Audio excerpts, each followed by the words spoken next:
De volta com o Direto da redação do Jornal Interior Penápolis, nessa participação ao vivo desse nosso programa informativo, nesse tempo de pandemia, isolamento social, quarentena.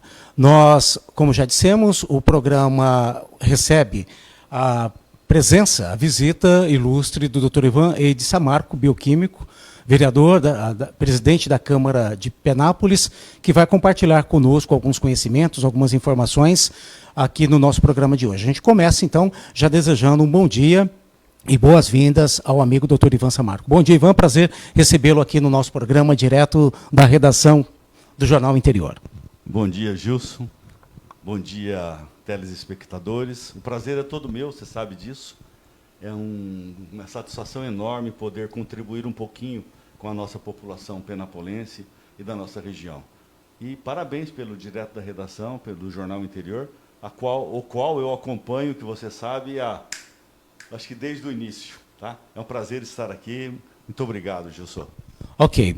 O Ivan está tomando medidas preventivas, como nós aqui também, toda a higienização do espaço, dos microfones, mantendo a distância segura, né, para a realização dessa entrevista, a utilização da máscara também, porque o Ivan é um profissional que trabalha na área da medicina, né, e também já está no grupo de risco, Ivan? Já tem acima? Já estou no grupo de risco. Então, as medidas de prevenção também com o Dr. Ivan contribuindo e usando, né, a máscara como medida preventiva. Nós começamos sempre o programa passando as informações atualizadas do Boletim Coronavírus em Penápolis. Dados divulgados pela Secretaria Municipal de Saúde na tarde desta terça-feira, dia 31, mostram esses dados que 10 pacientes tiveram resultado descartado. Apenas 5 casos suspeitos do coronavírus aguardam resultados dos exames. Ao todo, foram notificados, então, 23 casos suspeitos. Nós vamos verificar aí na imagem do boletim para que possamos comentar também com o Dr. Ivan esses números atualizados de Penápolis. Não deixa de ser uma boa notícia, né? Porque além dos 5 suspeitos, a Secretaria Municipal de Saúde, ela relata que um dos suspeitos teve resultado positivo para o vírus, então passa a ser um caso positivado, sendo então esse empresário de 53 anos que permanece internado na UTI, Unidade de Terapia Intensiva da Santa Casa Local. O quadro de saúde dele é estável. 3 tiveram exames negativos e 3 tiveram exames negativos e 13 foram excluídos clinicamente. A Secretaria explica ainda que a alteração no número de pacientes suspeitos e excluídos foi ocasionada, pois 10 deles, que permaneciam em quarentena em suas residências, tiveram resultado descartado, já que cumpriram o isolamento sem desenvolver os sintomas.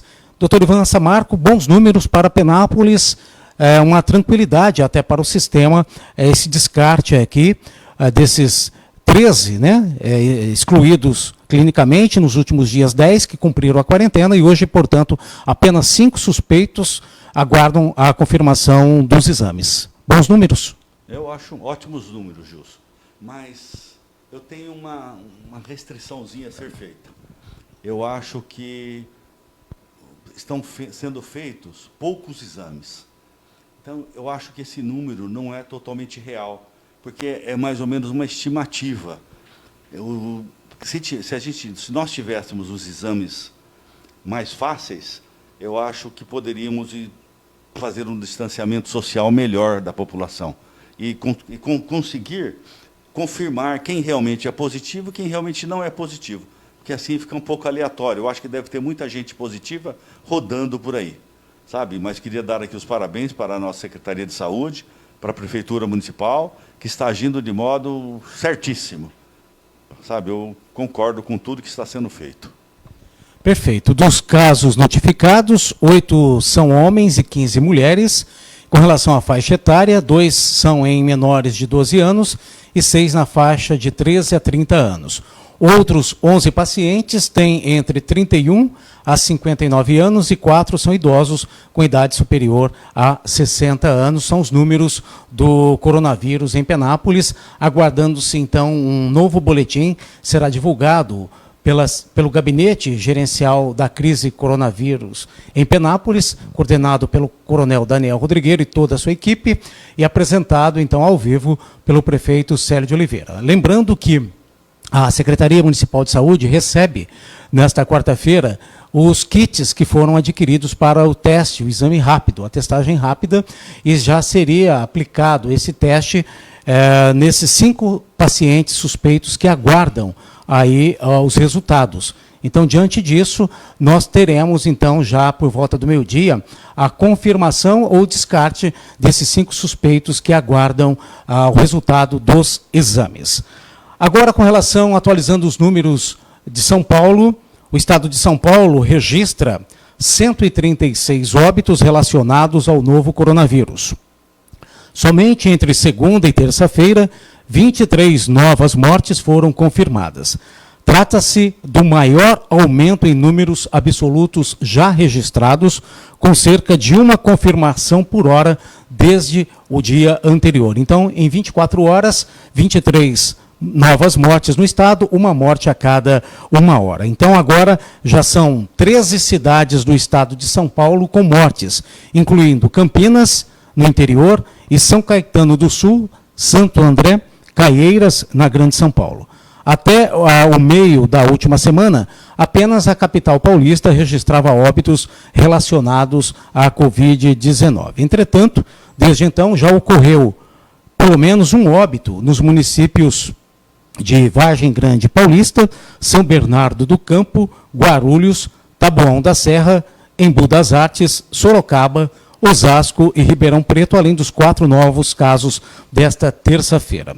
Ivan, os números aumentando também no estado de São Paulo. Agora, então, portanto, nós já temos 136 óbitos e o estado também já contabiliza 2.339 casos confirmados, um aumento de 54% com relação à segunda-feira. Números preocupantes também, né? O estado é o maior estado da federação e São Paulo já se tornou o epicentro dessa pandemia. Gilson, é preocupante, mas é o esperado de uma pandemia. Porque a razão desse isolamento social, de tudo isso que está sendo feito para preservar a população, é justamente tentando achatar um pouco a curva, diminuir a altura da curva. Então, uma pandemia, ela tem o começo, ela sobe até... Todas as pandemias causadas por vírus tem o começo, sobe e abaixa. Não existe outro tipo de pandemia, porque o vírus, graças a Deus, tem uma vida curta. E esse vírus ainda é um vírus que dura mais. Para você ter uma ideia, o vírus do HIV só fica vivo dentro do linfócito, dentro do sangue. Ele não contamina como o corona. O corona contamina com o toque, o vírus do HIV fica vivo apenas no linfócito. O vírus do sarampo, super propagador, sabe? Como o do corona, que é muito propagador. Ele é menos letal que o H1N1, mas é mais propagador que o H1N1. E os exames, eu gostaria de lembrar que existem 2 tipos de exame. Um exame específico na pesquisa de vírus, que é o PCR, reação em cadeia de polimerase, um exame sofisticado, que procura, por sequenciamento de DNA, o vírus. Você tem o vírus. O outro, o exame rápido, procura se você desenvolveu o anticorpo. Então, como o da dengue, nós temos que esperar um pouquinho para ser feito esse exame. Normalmente ele vai dar positivo no 5º, 6º ou 7º dia após a infecção. Perfeito. Falando agora sobre os dados do país, o número de mortes em razão do novo coronavírus chegou a 201 nesta terça-feira, 31, conforme nova atualização divulgada ontem pelo Ministério da Saúde. O resultado marca um aumento de 26% em relação ao dia anterior, quando foram registrados 159 óbitos. As mortes ocorreram em São Paulo, né? Então já atualizado aí 136 mortos no estado. Rio de Janeiro apresenta 23 mortes, Ceará 7, Pernambuco 6, Piauí 4, Rio Grande do Sul 4, Paraná 3, Amazonas 3, Distrito Federal 3, Minas Gerais 2, Bahia 2, Santa Catarina 2, Alagoas 1, Maranhão 1, Goiás 1, Rondônia 1 e Rio Grande do Norte também 1. Já os casos confirmados saíram de 4.579 para 5.717. O resultado de novas 1.138 pessoas infectadas em um dia foi mais que o dobro do maior registrado até agora, de 502 novos casos no dia 27 de março. Então, os números atualizados do país: Brasil tem, até o boletim divulgado ontem por volta das 16 horas pelo Ministério da Saúde, 201 mortos, 5.717. Praticamente todos os estados da federação registrando aí casos do coronavírus, Ivan. Pegou a todos. Pegou tudo. E está subindo, hein, Gilson? Está subindo muito, vai subir mais. E, pessoal, o pior período de contágio é esse que nós estamos. Sabe, a vida média de infecção, a incubação desse vírus, dizem que é em torno de 14 dias. Mas tudo meio ainda sem estudo, né, Gilson? É um novo vírus. Então, a pior propagação será nesse período. Por isso que o pessoal continua frisando: fique em casa, fique em casa. Você estando na sua casa, você não tem perigo de adquirir o vírus. E a propagação, lá pelo dia 20 de abril, será o pico maior no Brasil. A recomendação de todos, né, da Organização Mundial de Saúde, dos órgãos que cuidam da saúde no nosso país, que pese aí uma divergência, né, um confronto de ideias com o presidente da República, mas que está falando da questão econômica, mas a recomendação é que evitemos, né, esse crescimento da curva, porque o pico da doença não chegou ainda no país. Nós vamos viver ainda esse período crucial da pandemia no Brasil. Então, as medidas de prevenção, que é esse isolamento social, a quarentena, é para o achatamento dessa curva, né, de infecção, para que não ocorra o colapso no sistema de saúde, porque nós não temos estrutura hospitalar, né, para o atendimento a uma grande pandemia, né? Tanto é que os grandes centros já estão construindo hospitais de campanha para poder atender a grande demanda que está por vir.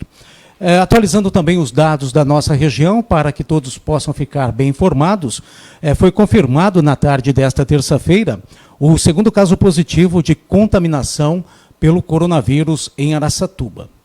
Apesar de a paciente ter procurado atendimento médico no município, a Secretaria Municipal de Saúde trata o caso como importado.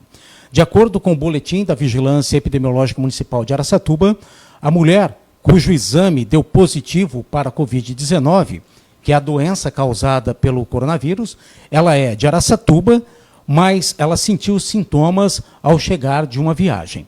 O local onde ela esteve não foi informado pelos órgãos de saúde de Araçatuba. A paciente, ela procurou o atendimento também em local não informado e teve o material coletado para exame na última quinta-feira, dia 26, com o resultado sendo divulgado nesta terça-feira. O município não informa se o exame foi feito por laboratório particular. Ainda segundo o que foi informado, a paciente não precisou ser internada e foi orientada a manter isolamento domiciliar. De acordo com as informações divulgadas nesta terça-feira, de ontem, né, de segunda-feira para terça-feira, foram notificados mais 8 casos suspeitos de contaminação pelo coronavírus. Os números são até às 12 horas desta terça-feira. Portanto, agora em Araçatuba, 2 casos confirmados e 72 pacientes que tiveram material para exame coletado, aguardando o resultado de exames pelo Instituto Adolfo Lutz. É norma, Ivan, manter sigilos da informação do paciente, como foi o caso aqui, os órgãos de saúde não divulgando onde ela viajou, onde ela fez o exame. É protocolar essa medida de preservação dos dados do paciente? Ele tem direito de não ter os seus dados revelados, eticamente falando também? Isso é um direito que todo paciente tem, de não se expor, não divulgar os seus dados, não permitir que sejam divulgados? Gilson, é norma, é um protocolo, não divulgar o nome do paciente, desde que ele dê autorização. Porque até resultado de exame é complicado. Eu tenho um laboratório em Penápolis há 41 anos. A norma, o resultado do exame é do paciente, é totalmente seu. Então, não pode divulgar o nome. Como o nome do paciente, nunca. Mas, para contribuir com a epidemia, com a pandemia, poxa vida, né? Divulgar onde ele esteve, onde não esteve, isso aí é rotina. No mínimo, divulgar isso, pelo menos isso no mínimo, né, Gilson? Porque as pessoas vão procurando as pessoas com que ela teve contato e tentando colocar em isolamento social, observação. Senão, ninguém segura a pandemia depois. Verdade. Rio Preto tem 20 casos confirmados de Covid-19. Rio Preto investiga 200 suspeitos da doença, né? Mais 4 casos positivos para coronavírus, o Covid-19, foram contabilizados em Rio Preto.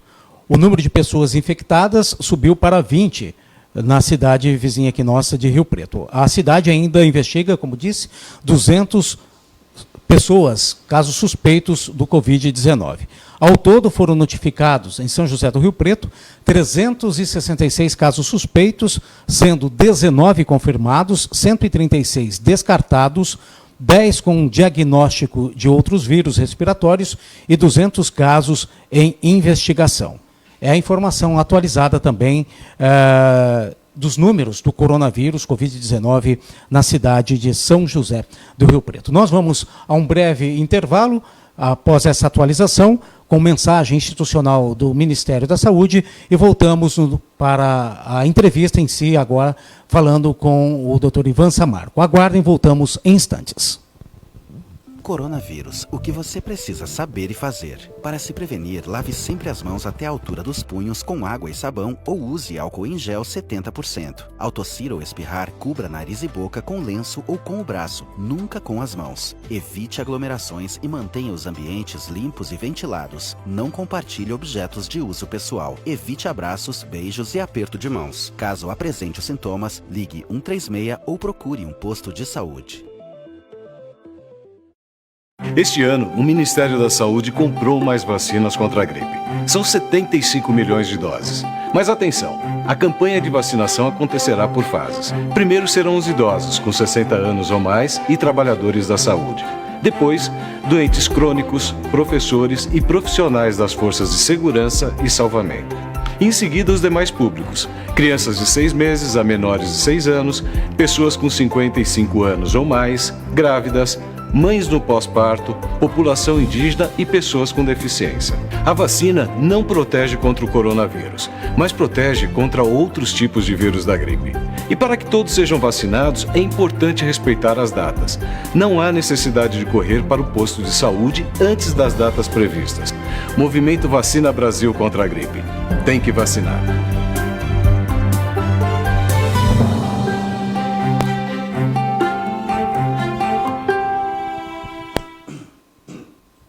De volta com o nosso Direto da Redação, programa jornalístico de informação, prestação de serviços para a nossa população. Aqui é o programa apresentado na redação do jornal Interior Penápolis. Hoje, como já dissemos, o nosso entrevistado é o bioquímico e vereador, presidente da Câmara de Vereadores de Penápolis, o Ivan Eide Samarco. Nós começamos a falar, então, Ivan, uma dúvida, não sei se você pode nos esclarecer. As pessoas vendo a imagem ilustrativa do coronavírus ficam na dúvida, mas será que ele tem aquele formato mesmo, aquela bola cheia daqueles aqueles espinhos, né, aquelas coroas, né? Porque são curiosidades, né? É possível, então, esse coronavírus é igual essa imagem que é reproduzida, ilustrativa para a sociedade? Porque isso causa também, falou, pô, é esse vírus que está dentro de mim, né? Tem como explicar isso? É possível? Não, é mais ou menos aquilo mesmo. É? Se você colocar o vírus num microscópio eletrônico, os microscópios analógicos que a gente usa normalmente, você não consegue ver vírus, você consegue ver bactéria. Sabe? A diferença de vírus e bactéria, o tratamento do vírus é muito mais difícil. Por quê? A bactéria, o antibiótico, destrói, a bactéria tem parede. Então você toma um antibiótico, ele vai lá e destrói a parede da bactéria. Destruindo a parede da bactéria, a bactéria morre. Vírus não tem parede. Vírus é um submundo do crime. É o pior, é muito pior do que a bactéria. E a imagem dele é mais ou menos aquilo mesmo no microscópio eletrônico. Não só ele, mas como a maioria dos vírus, é aquele formato. Sabe? Feio, né? Esquisito, horrível. Mas então, ele é horrível. A curiosidade das pessoas, né? Mas será que tem esse formato mesmo que estão apresentando para a gente? Então, se for analisar a imagem, é mais ou menos todos os coronavírus. Ele está um pouco ilustrado lá, né? Sim. Mas o vírus é mais ou menos aquilo. Se você pegar no microscópio eletrônico, você consegue dar uma olhada na morfologia dele. É feio, esquisito. Ivan, a mesma pergunta que nós temos feito para os profissionais que aqui estiveram, esse coronavírus, esse novo, o Covid-19, é realmente preocupante? Esse alerta que as pessoas estão fazendo, ele, de fato, ele deve ser colocado como uma situação grave em função de que ele não se trata, como as pessoas têm falado, né, os profissionais, não é uma simples gripezinha, um resfriadinho, né? Então, de fato, as pessoas elas têm que se preocupar, ou está havendo um exagero em falar, em promover toda essa quarentena para que as pessoas não tenham esse contato? Ele é contagioso, ele é perigoso para a saúde da população? Gilson, ao meu ver, eu acho que está tudo certo. Ele é muito contagioso. Qual é a diferença de um vírus H1N1 de um Covid-19? É a propagação. Ele propaga demais. E a única maneira da gente evitar ou diminuir a propagação para que não haja um colapso do sistema de saúde e que todo mundo fique doente na mesma hora. Você já pensou? Se todo mundo ficar doente na mesma hora? E, sabe, essa questão da faixa etária também é um pouco controversa. Temos vários jovens, não muito jovens, mas jovens de 39 a 50 anos, internados em UTIs por aí, inclusive os médicos, internados em UTIs e entubados. Sabe? Então, ao meu ver, a preocupação é essa mesmo. Tem que ser assim. O Covid-19 é um propagador. Ele propaga muito rápido. A nossa vantagem, a nossa esperança é que ele não gosta do calor, né, Gilson? Vírus nenhum gosta do calor. Por isso que, quando a gente começa o inverno, começam as viroses, em crianças principalmente. Rotavírus, influenza, mononucleose, que é tudo. E assim vai. Sabe? Então, a nossa esperança é que ele chegou aqui ainda no calor. Então, eu acho que isso vai nos ajudar muito. Mas a propagação dele é muito forte. Doutor Ivan Samarco, informações de que alguns laboratórios já estariam fazendo esse exame, né, para os casos suspeitos, como nós tivemos casos aqui em Araçatuba, procuraram consultórios particulares, clínicas particulares, laboratórios particulares e realizaram esse exame. Em Penápolis, existe, o senhor é proprietário de um laboratório também, existe esse exame à disposição para a utilização aí dos possíveis casos suspeitos, ou nós não temos esse produto em nenhum laboratório da cidade? O que o senhor pode falar? Ainda não temos, Gilson. E quem fez, não fez em laboratório particular. Não existe na nossa região. Em São Paulo eu tenho contato com um monte de laboratórios que eu uso para me dar suporte. Eu tenho contato com o laboratório DASA, que tem 23 mil funcionários. Eles são responsáveis por metade de São Paulo. Eles não têm o exame. Eles tinham, a semana passada, alguns poucos exames para atender os internados em UTIs dos hospitais que eles cuidam. Eu tenho um contato muito forte com eles. Não tem exames, nem em Penápolis, nem em Araçatuba, nem em Rio Preto. Se alguém conseguiu fazer, foi por intermédio do serviço público, que o Adolfo Lutz ainda tem um pouquinho, mas tem 14 mil exames na fila de espera lá no Adolfo Lutz. Então, isso também é muito difícil você controlar uma epidemia não tendo exame rápido, porque essa pessoa às vezes não se isola e vai propagando esse vírus. E você vê, difícil ter um vírus, Gilson, que viva em uma superfície 2 dias. Nunca vi isso. Nunca vi. Normalmente ele vive dentro do sangue, mas em superfície metálica, roupa, complicado, sabe? Tá. E a faixa de valores, o senhor tem para nos informar quanto custaria, caso tenha esse material disponível nos laboratórios, quanto custaria um exame desse para testagem do Covid-19? Todo começo de exames vem com preço muito alto. Esses Covids, esses testes rápidos que estão vindo da China, vai chegar em Penápolis, ou no estado, ou em todos os lugares, com preço um pouco alto. Eu acredito que eu tenho uma promessa para que cheguem esta semana ainda os testes rápidos. Eu acredito que vai custar em torno de R$300, porque ele vem com preço alto. Então, seria em torno de R$300 um exame. Em torno disso, um exame. E ele fica pronto em quanto tempo? 20 minutos. Em 20 minutos? 20 minutos. Como que é feito esse exame? Esse exame é colhido o sangue do doente, separado num equipamento que chama centrífuga, que você conhece. Eu já te mostrei no laboratório. Pega o soro desse doente e é testado na presença de um anticorpo, que eles conseguiram lá na China, num sabonetinho que vem um anticorpo impregnado. Se tiver uma reação com o anticorpo, ele tem imunidade contra aquele vírus. Se tiver uma reação com outro antígeno, que chama IgM, ele tem a doença ativa. Então é rapidíssimo, um teste rápido, teste seguro, só que tem que observar aquele tempo.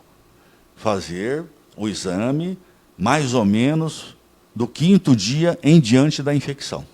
O PCR, não. O PCR você pode fazer a qualquer momento. É um super exame o PCR.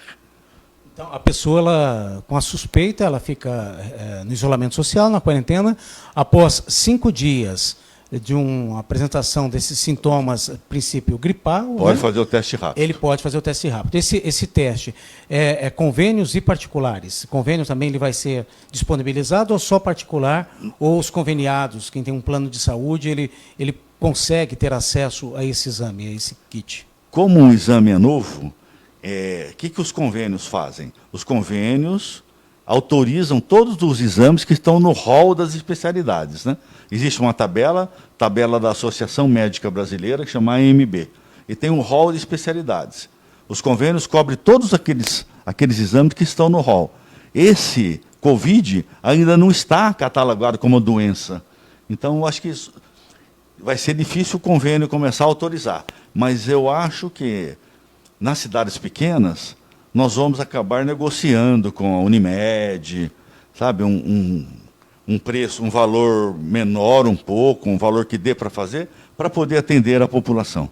O município de Penápolis anunciou no final de semana a aquisição de 1.000 kits para exames rápidos, mas esse kit ele vai estar disponível então na rede de saúde, né? E é um número, pode ser considerado expressivo, 1.000, mas por um universo populacional acima de 60 mil habitantes é pequeno, né? 1.000 exames. Então, como atender a essa demanda, sendo que há falta? E aquilo que o senhor disse há instantes também, né? Numa pandemia, você ter a testagem, né? Esses exames realizados o quanto antes para você ter o resultado, você consegue conter a pandemia, né? Você consegue. Então, seria necessário aí um grande número de kits para estar servindo essa população, é isso? Não tenha dúvida, Gilson, e eu gostaria de lembrar à prefeitura, ou para as pessoas que forem fazer essa testagem rápida, ter um certo conhecimento, que vai mexer com o sangue, né, Gilson? Sabe? Então, às vezes, fica pior a emenda do que o soneto, que o sangue é altamente contaminante de outras viroses, de outras bactérias. Então, por favor, a Secretaria de Saúde, a hora que começar a fazer essa testagem, não deixar isolado em postinhos e ter uma pessoa responsável para fazer essa testagem. E usar todos os parâmetros de segurança individual, porque vai mexer com o sangue. Não adianta, eu, por exemplo, não gosto de fazer esse teste rápido, tirando aquele sangue do dedo. Eu acho que o resultado é mascarado, porque ele coagula muito rápido. Mas é esse exame que a gente tem visto como é feito a sorologia. O teste rápido, o teste né? rápido, a picada no dedo, e ali você já coloca num tubo, num cartuchinho. Num cartucho, Isso. E ali pinga Mas isso que eles estão produto, mostrando... E aí é o que eu vi, que eu foi também. revelado pela televisão. Né? Eu vi também, eu vejo assim. Mas isso que eles estão mostrando não é um trabalho de um laboratório. Você pode ter certeza. É trabalho de postos de saúde, postinhos de saúde, que não tem o local adequado, os equipamentos adequados para fazer o exame com a punção venosa mesmo. Se no meu laboratório alguém for fazer o exame, eu vou tirar o sangue da veia e vou fazer com segurança. Porque a coagulação aqui é muito rápida, viu, Gilson? Coagula o sangue, você vai ter dúvida. E outro, é testado no sangue total. E a gente, no laboratório, a gente separa o sangue do soro onde está o vírus. Sabe? Então, é uma outra operação. Tudo aquilo que a gente tem visto é o teste rápido na rua, é o teste rápido num shopping, é o teste rápido numa farmácia, mas em laboratório não apareceu ainda, que laboratório não é indicado esse tipo de coleta. Ok. Falando um pouquinho aqui a respeito da notícia que está sendo divulgada hoje pelos meios de comunicação, que a Câmara Municipal de Penápolis, através do seu presidente, o nosso convidado de hoje, o Ivan Samarco, apoiado por todos os vereadores, efetivou, nesta segunda-feira, o repasse de 200 mil de sua economia à Prefeitura de Penápolis. A iniciativa conta com o pedido do Legislativo para a utilização desses recursos na aquisição de equipamentos de proteção individual, como luvas de procedimento, máscaras de proteção respiratória, protetores faciais ou óculos, avental e gorro, em atendimento aos profissionais de saúde pública que atuam no sistema de saúde em Penápolis contra o Covid-19. Gostaria que o presidente, agora na condição de presidente do Legislativo, falasse, então, sobre essa ajuda que a Câmara de Vereadores está passando ao município de Penápolis, esses 200 mil, Ivan. Gilson, foi exatamente isso. E você sabe que a Câmara de Penápolis, por enquanto, sempre que eu estive à frente da Câmara, eu nunca me furtei a ajudar a população, ajudar o prefeito, em tudo que fosse possível. Este projeto, este que a Câmara votou, sobre minha iniciativa, é fundamental, Gilson. Pessoal da linha de frente que trata não só do Covid, mas que trata de doenças infecciosas em geral, pessoal de pronto-socorro, atendente de enfermagem, técnicos de enfermagem, Santa Casa, UTI, e não podemos esquecer também do Hospital Espírita. O Hospital Espírita, normalmente, tem muito doente lá, HIV positivo, sabe? Então, tem que usar os EPIs. Fundamental, nós repassamos 200 mil reais para a Prefeitura. O prefeito Célio de Oliveira mandou um ofício fazendo um compromisso com a gente.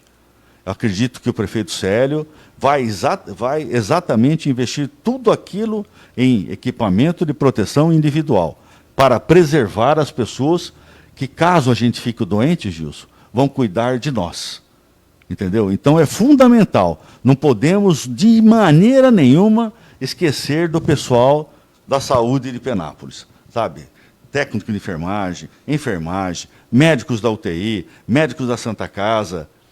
E não é culpa que não tem o EPI na Santa Casa, não é culpa de Penápolis. O mundo inteiro está faltando EPI.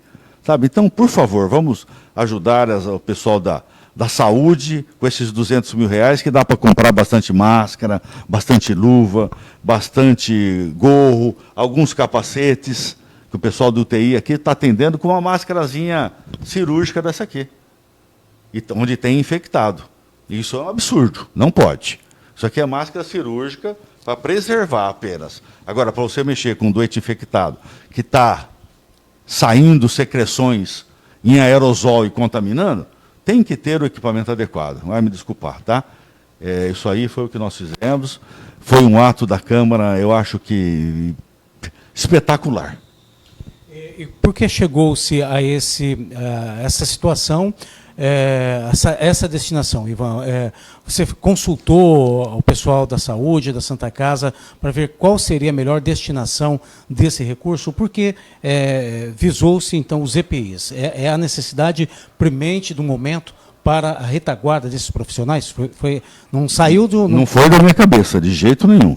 Eu tenho algumas pessoas que me orientam e converso com algumas pessoas do meio médico, entendeu? Que são pessoas que estão comigo sempre. E eu consultei algumas pessoas da UTI, alguns diretores da UTI, algumas outras pessoas que eu confio muito também, da saúde de Penápolis, e todos eles falaram, indistintamente, Gilson, EPIs, Ivan, EPIs que está faltando. Eu ia comprar na minha cabeça respirador, 2 respiradores ou 3 respiradores. Aí eu conversei com o pessoal da UTI e falou, não, nós temos 11 respiradores aqui em boas condições. Se você comprar respirador, atualmente nós não vamos ter onde colocar esses respiradores. Então, por favor, Ivan, dá um jeito de comprar EPI. A Câmara não pode comprar direto, que você sabe. Então, nós separamos R$200 mil já e devolvemos para a Prefeitura. E se precisar, e a gente tiver dinheiro mais, a hora que precisar, para ajudar nessa propagação, aí, nessa contenção desse vírus horrível, a Câmara está à disposição. E hoje, ontem à noite, eu tive uma notícia que parece que vão equipar uma ala na Santa Casa para atender os pacientes de Covid-19, onde chegarão mais respiradores. Era na antiga ala B. Lembra onde era a antiga ala B? Parece que está sendo adaptada hoje para alojar os doentes do Covid-19. Uma ala de isolamento que foi destinada, né? O Roberto Torciano esteve aqui participando semana passada. Ele falou isso, destinando uma ala, antiga ala B da Santa Casa, para funcionar ali 10 leitos. A princípio, 10 leitos para atendimento exclusivo a casos do Covid-19, novo coronavírus. A cidade ela teria hoje à disposição 12 máquinas respiradores, né, os 12 respiradores para o atendimento. E esses 12 contando com o atendimento de UTI, né, que estão da UTI. Então, nós temos hoje essa capacidade, esse limite de atendimento. E outra notícia que nós tivemos ontem, no finalzinho da tarde e início da noite, vamos comentar isso também mais à frente, houve uma videoconferência com o governo do estado, onde participaram os prefeitos aqui da região noroeste do estado de São Paulo. E ficou definido que há uma proposta, né, de um investimento por parte do governo do estado. Essa videoconferência, no caso aqui de Penápolis, o prefeito Sérgio Oliveira, ele participou juntamente com mais de 30 prefeitos. Essa videoconferência foi com o secretário de Desenvolvimento Regional, Marco Vignoli. E o Penápolis apresentou aquilo que o doutor Ivan deve estar sabendo também, que é a destinação do hospital, das instalações do antigo Hospital Unimed, o Hospital Luiz Valente, para que ali seja montado um hospital que dê suporte para os pacientes, né, do Covid-19. São cerca de 30 leitos que estariam disponíveis. O que o município fornece? As instalações, então, por meio da Santa Casa, mantém-se o custeio da locação do imóvel, e o Estado ele bancaria a estruturação, né, a adequação do hospital, em torno de R$600 mil. Essa é a proposta apresentada. E mais o custeio em torno de R$1 milhão por mês, né, que seria o custeio para um atendimento não só de Penápolis, porque nós temos Penápolis e toda a comarca, e ele ficaria como referência também para a região, porque está todo mundo necessitando... Região dos consórcios. Isso, né? A região dos consórcios, porque toda a região precisa de instalações. E o governo do estado ele ficou de avaliar e dar uma resposta para o prefeito de Penápolis até essa sexta-feira se aceita ou não essa parceria de montar aqui. Seria bom para Penápolis? Seria uma retaguarda importante para essa região dos consórcios, para a população, se o Estado aceitar e fazer essa parceria com Penápolis, Ivan? Com além da Santa Casa, mais as dependências do antigo Hospital Unimed? Eu não tenho dúvida. Não tenho dúvida que seria ótimo para a cidade e para a nossa região dos consórcios. Mas isso precisa ser resolvido meio rápido, viu, Gilson? E a reforma no prédio do hospital da Unimed, que foi ex-Unimed, vai precisar de uma reforma grande. Ele está bem deteriorado. Não sei se seria viável para tão rápido, entendeu? Mas seria ótimo para Penápolis, não tenho dúvida disso. Ok, nós estamos recebendo aqui no programa Direto da Redação a presença do Dr. Ivan Edsamarco, que é bioquímico e também presidente da Câmara de Vereadores de Penápolis. Ainda nesse repasse, Ivan, dos 200 mil, é um dinheiro, então, carimbado, né? Essa devolução ela é específica para a compra. E que informação você tem com relação à agilidade por parte da Prefeitura Municipal, do setor de compras, para efetivar a aquisição desses IPIs? Você está acompanhando? Que informação você tem para passar para a nossa população quanto à agilidade na aquisição desses insumos, né, que seriam esses equipamentos de proteção para os profissionais da área da saúde? Eu estou acompanhando com a Fátima Raal. A Fátima Raal nos mandou um ofício, acho que eu encaminhei para você. Eu só que encaminhei só a primeira folha para você. Ela disse que inclusive já foi feito o pedido de alguns EPIs, já parece que de R$100 mil. Mas, eu não sei, o prefeito Célio de Oliveira, desde que foi destinado esse dinheiro para as frentes de saúde, não conversou comigo, ele conversou com outros 2 ou 3 vereadores, mas comigo não conversou em momento algum sobre essa questão. Então, eu não sei qual é a disposição do prefeito Célio de Oliveira. Ok, mas o relacionamento está bem, né? Entre o prefeito do município e a Câmara de Vereadores, o presidente da Câmara, ou está aí meio atritado pela essa sua fala? Não, sempre foi muito boa a relação. Eu sempre ajudei muito a prefeitura, nunca neguei a nada. Trabalhei exclusivamente para a população de Penápolis, exclusivamente. Mas de uns tempos para cá, eu acho que o Célio resolveu fazer as coisas mais sozinho lá. Ok, mas está aí então essa fala do presidente da Câmara, o Ivan Samarco. Ivan, você também tem um laboratório, né? E presta um atendimento para a população, como os demais laboratórios aqui, são todos amigos, parceiros nossos também. Mas os laboratórios, eles também estão sofrendo economicamente com esta pandemia? É um serviço essencial, está em atendimento, em funcionamento, né? Mas houve uma queda na produção dos laboratórios por conta também dessa quarentena que foi imposta para toda a população do Estado de São Paulo até o próximo dia 7 de abril? Muito, Gilson, muito. Para você ter uma ideia, eu estou atendendo mais ou menos 15% do que eu atendia. Eu atendia em torno de 200 doentes por dia, ou nos últimos dias eu estou atendido 15. Então, é muito preocupante. A queda foi enorme. Eu tenho 22 funcionários, não só eu, como os outros laboratórios também. Sabe, todos nós temos aqui laboratórios equipados, todos os laboratórios de Penápolis são de primeiro nível, sem problema algum. Então, sentimos muito essa parte econômica. Graças a Deus, parece que o presidente Bolsonaro arrumou uma linha de crédito para ajudar no pagamento dos funcionários. Até agora não consegui ver em banco nenhum, mas estou à procura disso. Ok, nós estamos com vários internautas aí acompanhando, assistindo a nossa live e acompanhando essa entrevista instrutiva do Dr. Ivan Edsamarco, que é bioquímico aqui de nossa cidade e também é o presidente da Câmara de Vereadores, né? Mas a presença dele está mais aqui por conta também dessa experiência profissional, né, na área da saúde em nosso município. E também aproveitando para falar nessa condição aí de presidente da Câmara por conta dessa ajuda, desse repasse de 200 mil para a Prefeitura de Penápolis. Ivan, a recomendação é para que as pessoas, tem sido insistentemente dito e cobrado, para que as pessoas elas permaneçam em casa.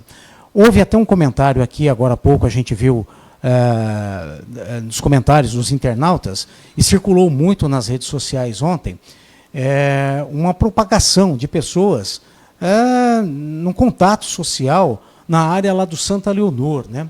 Enquanto muitas pessoas estão seguindo à risca a determinação do isolamento, né? Esse isolamento ele precisa ser mantido nesse período aí estipulado inicialmente de 15 dias para que as pessoas pudessem se preservar e conter a propagação do coronavírus. Você recomenda também, é importante esse isolamento social? Eu acho, Gilson, fundamental a importância, pelo menos até o dia 7 de abril, para ser reavaliado o estado de São Paulo. Sabe, fundamental. A única maneira de diminuir a propagação do vírus é você não ter contato com outra pessoa que tem o vírus. E você estiver na rua, como não temos exames, se a gente estiver na rua, nós não sabemos se o fulano tem contato com o vírus, se tem o vírus portador, se está transmitindo ou não. Então, eu acho que é fundamental importância esse isolamento social, pelo menos até agora, dia 7 de abril, onde será reavaliado. E também eu não acredito muito na questão de regiões em Penápolis, sabe? Eu acho que a questão da Vila Fátima foi coincidência. Não acredito, Penápolis é tão pequena, comparando com as grandes metrópoles, é pequena. Se tiver o vírus está em todos os cantos. Sabe, essa história da Vila Fátima, eu acho que foi pura coincidência, que as duas pessoas de lá foram para Cruzeiro, e as duas pessoas, uma com certeza já adquiriu o vírus, o outro está entubado também na UTI, que deve vir positivo também, mas tudo importado. Ok, então toda precaução é importante nesse momento para que possamos manter, né, essa situação. O William Dantas perguntando, doutor Ivan Samarco, o que o doutor acha do isolamento vertical, que tem essa possibilidade, né, o horizontal para todos, o vertical só para o grupo de risco. O que o senhor acha disso? Oi, William. Tudo bem, William?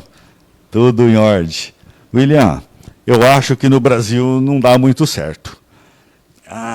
O método, o costume brasileiro é diferente do costume europeu, ou costume japonês que fez esse isolamento, lockdown vertical. O japonês normalmente vive sozinho, viu, Gilson? Então, o maior de 60 anos vive sozinho, mas no Brasil não, as casas nos lugares mais simples, tem 20 pessoas, tem 30 pessoas, o que adianta deixar isolado o senhor lá de 65 anos, onde vão chegar a criançada contaminada, ele vai contaminar o senhor, vai contaminar tudo. Então, eu particularmente acho que no Brasil não funciona. Dá uma olhada na região de favelas, no Rio de Janeiro, difícil, é uma molecada, não tem jeito. Eu acredito, né? Mas quem sou eu para falar alguma coisa? Ao meu ver, não funciona. Perfeito. Nós queremos agradecer a presença do Dr. Ivan. E nós deixamos aqui o espaço para suas despedidas e considerações finais, lembrando que essa entrevista ela continua depois para visualização, ela será fixada na nossa página no Facebook, né? Então, muito obrigado, Dr. Ivan de Samarco, pela sua presença, a sua participação, os esclarecimentos aqui. Tem mais alguma coisa que o senhor acha que seria interessante ser comentado, abordado nos assuntos que nós, porventura, não chegamos a comentar aqui com o senhor? Tranquilo? Tranquilo. Tem algum assunto ou algo mais que gostaria de acrescentar? Eu só peço que as pessoas tentem, não precisa ficar totalmente isolada, mas tente ficar em casa, saia só para o que é super necessário, sabe, Gilson? Que tudo isso aí vai passar, daqui a pouquinho vai passar. O vírus tem uma sobrevida, como já está passando. Tomara, ele deve ficar como uma gripe daqui a alguns anos. Ele dá, nossa, eu estou com o Covid hoje atacado. Então, sabe, vai ficar uma gripe, vai ter vacina e vamos tocar a nossa vida.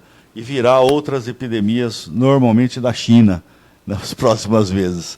Sabe, eu queria te agradecer aqui o convite de poder colaborar um pouquinho com a população penapolense e dizer que a Câmara Municipal estará sempre à disposição de vocês, da população principalmente, porque lá é a casa do povo. O que vocês precisarem e quiserem, estaremos lá. A Câmara está com horário de funcionamento diferente, agora está atendendo até às 13 horas, está fechada para o público, para tentar contribuir um pouquinho também com esse isolamento desse vírus. As sessões da Câmara estão suspensas, só serão realizadas as sessões extraordinárias, se tiver matérias urgentes, o senhor prefeito municipal. E agradecer muito, o que precisar, estou à inteira disposição. E dizer para você também, politicamente, que hoje eu estou indo para o DEM, para o partido DEM, o partido do Nardão Sacomani, do Paulinho. Atualmente você está no Cidadania. No Cidadania, no PPS. E está Isso. migrando para migrando o para o DEM, o Democratas. Isso já é oficial. Já é oficial.